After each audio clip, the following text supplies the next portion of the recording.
آج سے نہیں، بلکہ جب یہ سلسلہ شروع ہوا کہ دہشت گردی کے الزام میں پڑھے لکھے پڑھنے لکھنے والے مسلمانوں کے خلاف تحریک شروع ہوئی اور ان کو جیل میں بھرا جانے لگا، تو سب سے پہلے جمعیت علماء مہاراشٹر نے اس سلسلے میں قدم بڑھایا۔ مجھ سے گلزار صاحب نے ٹیلی فون پر یہ بات کہی کہ بڑے بڑے وکیل یہ کہتے ہیں کہ ان کو دہشت گردی کے الزام میں پھانسنے کا حق صوبائی گورنمنٹ کو نہیں ہے، مرکزی گورنمنٹ کو ہے۔ صوبائی گورنمنٹ یہ کر رہی ہے، ہم اس کے خلاف عدالت میں جانا چاہتے ہیں۔ میں نے کہا جائیے، لیکن پیسہ نہیں ہے، ہمیں 4 لاکھ روپے کی ضرورت ہے۔ میں نے ایک صاحب سے کہا بمبئی میں، جو اللہ کو پیارے ہو گئے، کہ آپ 4 لاکھ روپیہ گلزار صاحب کو دے دیجیے۔ انہوں نے دے دیا، وہ بات شروع ہو گئی۔ دولت مند مسلمان ہو ہندو ہو، اس کے اندر ہمت نہیں ہوتی۔ میں نے کہا کہ اب آپ وہاں کے دولت مند جو کام کرتے ہیں معاشرے کے اندر فیلڈ میں، آپ انہیں جمع کیجیے۔ انہوں نے جمع کیا اور ان سے کہیے کہ آپ یہ کام کر رہے ہیں، جمعیت علماء کر رہی ہے، مدد کریں۔ وہ لوگ اٹھ کر چلے گئے، مدد نہیں کی، اور جنہوں نے مدد کی تو یہ کہا کہ خدا کے لیے ہمارا نام نہ آئے۔ یہ اللہ کا فضل ہے کہ وہ چیز کارگر ہوئی۔ ایسے لوگ جن کو لوئر کورٹ نے، ہائی کورٹ نے پھانسی کی سزا دے دی تھی، 6 7 آدمی، اس میں ہندو بھی تھا، جمعیت علماء نے ان کے کیس کو لڑا اور سپریم کورٹ میں ان کو باعزت بری کر دیا گیا۔ احمد آباد کے مفتی عبدالقیوم صاحب یہاں کہیں بیٹھے ہوں گے، وہ بھی ان کے اندر ہے۔ جمعیت علماء کا یہ کردار صرف مسلمانوں کے لیے نہیں ہے،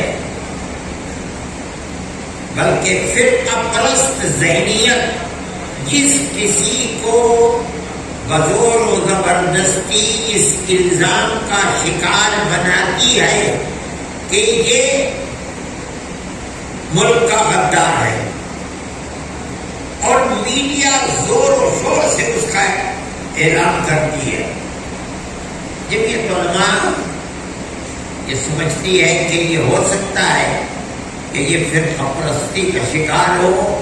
گورنمنٹ نے جو حق دیا ہے کورٹ کے اندر ہر ملزم کے جانے کا، اس بنیاد کے اوپر جمعیت علماء کام کرتی ہے۔ میں جانتا ہوں، آپ بھی جانتے ہوں گے کہ ملک کے اندر فرقہ پرستی کا زہر ایک ناگ کی شکل میں بنا ہوا ہے اور سارے ملک کو تباہ کر رہا ہے۔ میں ایک مرتبہ راہل گاندھی کے پاس گیا اور میں نے ان سے کہا کہ کانگریس گورنمنٹ ہے، لوگ 15 18 20 سال سے جیلوں میں بند ہیں، کوئی سننے والا نہیں ہے۔ میری ایک تجویز ہے۔ میں نے کہا کیا؟ میں نے کہا 2 چیزیں ہیں، آپ ایک کمیٹی بنا دیجیے جس میں مسلمان بھی ہوں، ہندو بھی ہوں، سکھ بھی ہوں، جن کو آپ یہ سمجھتے ہو کہ یہ ایماندار لوگ ہیں، ریٹائر لوگ ہوں،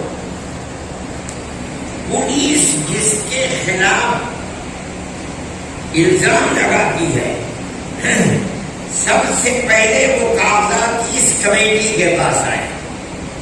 اگر یہ کمیٹی محسوس کرے کہ ایڈمنسٹریشن کے لگائے ہوئے الزامات صحیح ہیں، آپ چوراہے پر کھڑا کر کے گولی مار دی جانے کی ٹھیک دینا نہیں ہے. اگر نہیں ہے تو آپ اس کی زندگی کو خراب نہ کریں، آج ہی یہاں بری کر دیں. یہ نہ ہو کہ 15 اور 20 سال کے بعد کورٹ یہ کہے کہ ہم اس کو باعزت بری کرتے، اس کی زندگی تو آپ نے برباد کر دی. کہنے لگے دوسری تدبیر.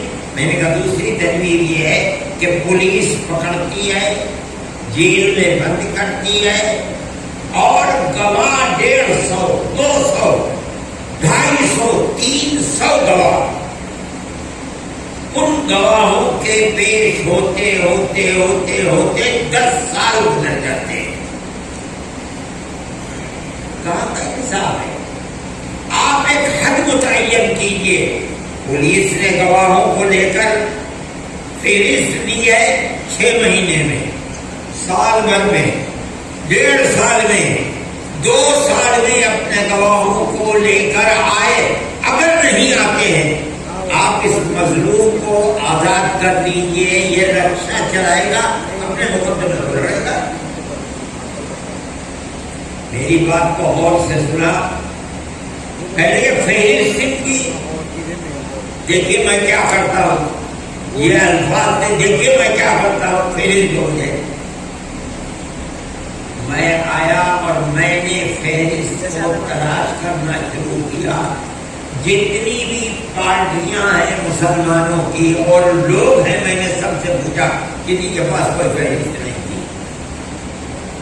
میں نے اخبارات کے اندر دیا. میں نے کہا کہ جمعیت علماء کو یہ مطلوب ہے، کون آدمی ہے، نام کیا ہے، کہاں کی جیل میں بند ہے، کتنے دن سے بند ہے، پیروی کون کر رہا ہے، اس کا ٹیلی فون کیا ہے، مجھے یہ چیزیں چاہیے. خدا کا کرنا یہ ہے کہ میرے پاس وہ تحریک کو چیز آ گئی. میں لے کر کے گیا اور میں نے اس طرح بنائی، 18 سال سے جیل میں یہ بند ہے، اور پیروی یہ لوگ کر رہے ہیں. اس کے بعد 17 سال سے یہ بند ہے، 16 سال سے یہ بند ہے، 15 میں 10 تک لایا. اس کے بعد میں نے نام لکھنے شروع کر دیے، تفصیل نہیں کی. میں پھر لے کے گیا، پڑھا غور سے، آپ کیسے بنی ہے پھیلے.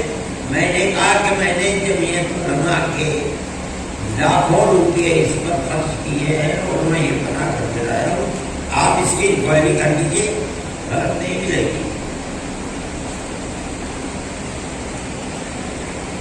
کہا دیکھو اچھا میں کیا کرتا ہوں. اگلے ہی دن میرے پاس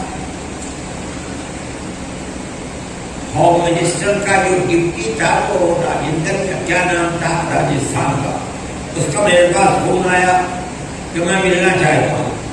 میں نے کہا نہیں آپ نہیں آئیں گے، میں آؤں گا. چنانچہ میں وہاں چلا گیا تھا ان کے آفس میں.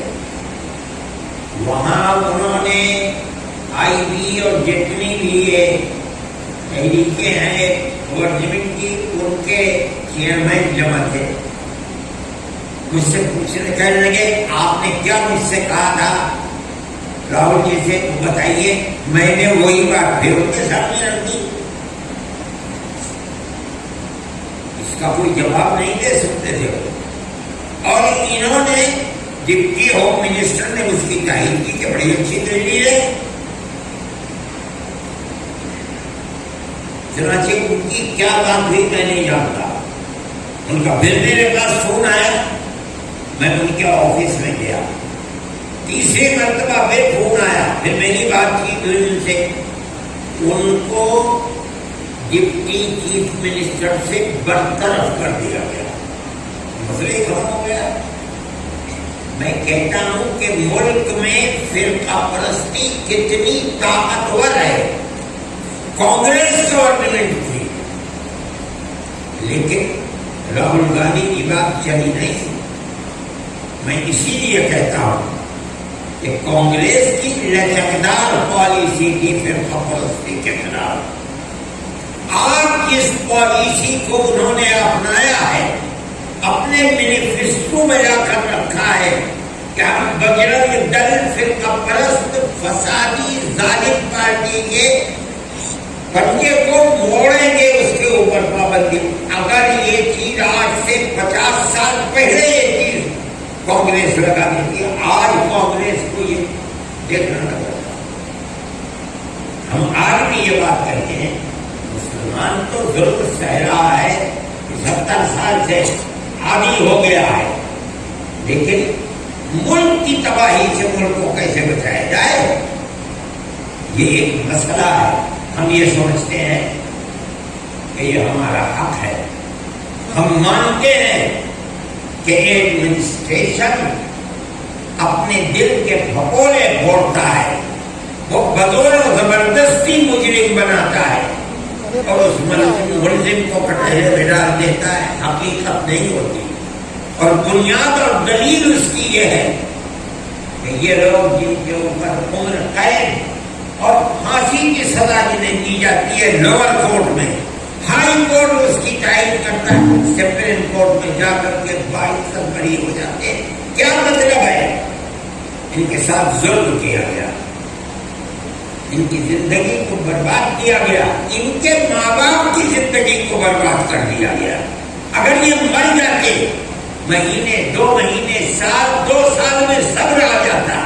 یہ 15-20 سال تک جیل میں بند ہیں، روتے روتے ماں باپ اندھے ہو گئے. یہ چیز غلط چیز. آپ آج ان کے ساتھ فیصلہ کیجیے. یہ ہمارا نظریہ ہے. جمعیت علماء کی ایک تاریخ ہے، ایسی تاریخ ہے. ہم یہ کہتے ہیں وہ کانگریس کی بھی تاریخ نہیں ہے. کانگریس نے سن 80-81 سے لے کر 47 تک ملک کی آزادی کے لیے قربانیاں دی ہیں. مسلمان نے 1803 سے لے کر 1947 تک کتنے پھانسیاں لی ہیں اور کتنے بڑے ہیں اور قتل ہوئے، ان کی کوئی تعداد نہیں ہے. ہمارا ایک کردار ہے، ہم اسی اپنی تاریخ کی بنیاد پر زندہ ہیں، کام کر رہے ہیں. ہمارے سوا کون مائی کا لال تھا؟ کوئی پارٹی تھی جو اس طرح کھڑے ہو کر کے ان کے لیے لڑے؟ چنانچہ دلی کے لیڈر ہیں، انہوں نے یہ بات کہی بی جے پی کے کہ جمعیت علماء ہند ملک کے غداروں کی پیروی کرتی ہے. ہمیں فخر ہے. ہم کہتے ہیں تم غدار کہہ رہے ہو، وہ غدار نہیں ہے. ورنہ کیسے بری ہو جاتے ہیں، کیسے نکل جاتے ہیں. سپریم کورٹ کس طرح انہیں آزاد کر دیتا ہے. کورٹ کا یہ فیصلہ کرنا کہ یہ بالکل باعزت ہے، اس کو ضمانت دو، مقدمہ بھی نہیں چلے گا اس کے اوپر. یہ دلیل ہے اس بات کی کہ وہ ملزم نہیں ہے، تم اس کو مجرم زبردستی بنا رہے ہو. میرے بھائی یہ اسی کی تحریک ہے. ہم بتانا چاہتے ہیں اپنے ورکرز کو کہ جمعیت علماء کر رہی ہے. آج بی جے پی کی گورنمنٹ نہیں تھی، ہر مہینے میں 1 2 4 5 7 جمعیت علماء کی پیروی کی بنیاد پر، چاہے وہ لوور کورٹ ہو، چاہے ہائی کورٹ ہو اور چاہے سپریم کورٹ ہو، آزاد ہوتے رہتے تھے. اب بی جے پی کی گورنمنٹ ہے، میں نام نہیں لوں گا، لیکن مجھے یہ پتا چلا کہ انہوں نے ججوں کو بلا کر کے یہ بات کہی کہ دہشت گردی کے الزام کے سلسلے میں باریکی سے نہیں دیکھنا چاہیے، اس کو اسی طرح چلانا چاہیے. وہ چل رہی ہے. آزاد اب بھی ہوتے ہیں مگر وہ ریشو بہت کم ہو گیا ہے. جمعیت علماء کی یہ تحریک ہے. اللہ کا شکر ہے کہ ہمارا کیا ہے، ہمارے پاس کیا ہے کہ قوم دیتی ہے، ایک ہاتھ سے لیتے ہیں دوسرے ہاتھ سے خرچ کر دیتے ہیں. وہ خرچ کم نہیں ہے. ایک وکیل کو سپریم کورٹ میں 10-10 لاکھ روپیہ ایک پیشی کے اوپر میں دینا پڑتا ہے. دیتے ہیں انہوں نے یہ کہا کہ جمعیت علماء جو خرچ کرتی ہے وہ حلال ٹرسٹ بنا رکھا ہے اس سے خرچ کرتی ہے. ہم کہتے ہیں کرتے ہیں خرچ. وہ یہ کہتے ہیں کہ ہندوؤں کو اس کے خلاف کھڑا ہونا چاہیے. اور کانگریس کو انہوں نے یہ کہا کہ راہل اور یہ لوگ جمعیت علماء کی مدد کرتے ہیں. کیا مطلب ہے؟ جو غداروں کو جیلوں سے نکالتے ہیں یہ لوگ ان کے مددگار ہیں. ارے ظالم، ان کو پکڑنے کے اندر کانگریس کے زمانے میں بھی ان کو پکڑا جاتا. ہمارا کون مددگار ہے؟ کانگریس کو مدد کرنی چاہیے. دیکھو جس کو پکڑ رہے ہو ان کا اصل جرم ہے یا نہیں ہے. اگر ہے ہم کسی کی مدد نہیں دیتے، اگر نہیں ہے ہم یہ سمجھتے ہیں کہ صرف مذہب کے نام کے اوپر ان کو پکڑنا اور ان کی جوانی کو ختم کر دینا، ان کی زندگی کو برباد کر دینا، یہ کسی ایسے ملک میں جس کا دعویٰ ہے کہ یہ سیکولر اسٹیٹ ہے، یہ چیز چلنے والی نہیں ہے. یہ تجویز آپ کے سامنے آئی ہے. اس تجویز کا یہ پس منظر ہے. آج بھی ہمارے پاس لوگ آتے ہیں. یہ جتنے مقدمات ہیں مہاراشٹر کی ہماری جو یونٹ ہے وہی ان کو دیکھتی ہے. ہمارے وکیل ہیں شاہد صاحب، گلزار صاحب، اللہ ان کی عمر میں برکت عطا فرمائے، وہی اس کی بنیاد ہے. ان کی عمر بھی 90 سے زیادہ ہو گئی ہے. بہرحال ہم یہ کام کر رہے ہیں. جو آتا ہے ہم اس کو کہہ دیتے ہیں کہ یہ نمبر ہے، ان سے بات کرو، جاؤ. تم مقدمہ نہیں لڑ سکتے، ان سے کہو کہ ہمارے بچے کے اوپر یہ دہشت گردی کا الزام ہے، ہم نہیں لڑ سکتے. جب یہ علماء اس سلسلے کے اندر آپ کی مدد کرے گی، چاہے 10 سال لگے چاہے 20 سال لگے، جب یہ مدد کرتی ہے اللہ اس میں کامیابی عطا فرمائے. اور مزید ہم کہتے ہیں کہ خدا وہ لوگ جو صرف پرستی کی بنیاد پر الزام لگا کر بے قصوروں کو صرف مذہب کی بنیاد کے اوپر جیل کی سلاخوں کے پیچھے ڈال دیتے ہیں، اللہ ان کو ناکام و نامراد بنائے. اور ملک کے اندر اخوت، ہمدردی، بھائی چارگی اور ظلم اور عناد سے اللہ تعالیٰ اس ملک کی حفاظت کرنا. آخر دعوانا الحمدللہ. کہاں ہے بتائیے؟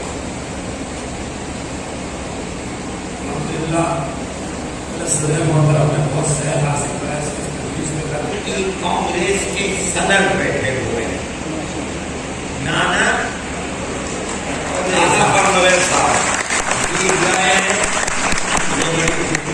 سابق اسپیکر بھی رہے ہیں، اور بائیں طرف یہ کانگریس کے منسٹر بھی رہے ہیں. پورا نام کیا ہے؟ عارف نسیم صاحب. یہ دونوں حضرات ابھی فتح کا جشن منا کر بنگلور سے عہد دے کر کے ان کو یہاں آئے ہیں.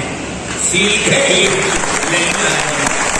میں ان حضرات کی تشریف آوری پر خوش ہوں اور ان کو مبارکباد دیتا ہوں کامیابی کے لیے. اور یہ دعا کرتا ہوں کہ اللہ اس ملک کو پرستی اور نفرت کی سیاست سے دور رکھے، پیار و محبت اس کے اندر پیدا کرے، اور اس طرح